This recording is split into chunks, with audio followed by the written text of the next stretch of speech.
Welcome to this week's study of the Doctrine and Covenants. I turn to sections 49 and 50, two powerful revelations that remind us that that which is of God is light.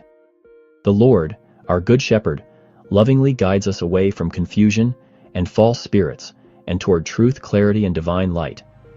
In section 49, the Lord speaks directly to those who, like Lehman Copley, had joined the church but still held on to prior beliefs, including the Shaker idea that marriage was wrong and that Christ had already returned.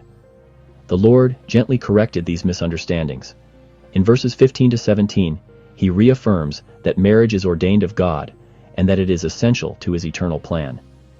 He also made it clear that his second coming is still in the future and that he will return even as he ascended into heaven. This section reminds us that the Lord meets us where we are.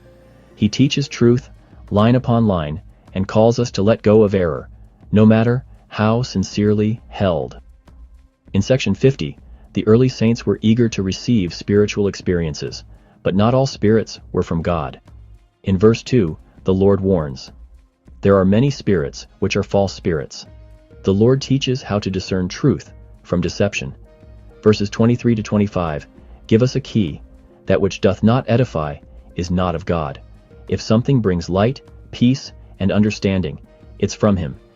If it confuses or darkens our mind, it is not. We live in a time filled with noise and deception, just like the early saints. These verses help us measure whether our experiences and impressions truly bring us closer to Christ. The Savior closes with love and reassurance. In verse 44, he declares, "I am in your midst, and I am the Good Shepherd." He calls us his little children and reminds us that we must grow in grace and truth. Think of a time when the Lord patiently taught you or guided you through spiritual confusion. His light never forces, he invites, enlightens, and lovingly leads. Sections 49 and 50 show us that Christ wants more than just our belief.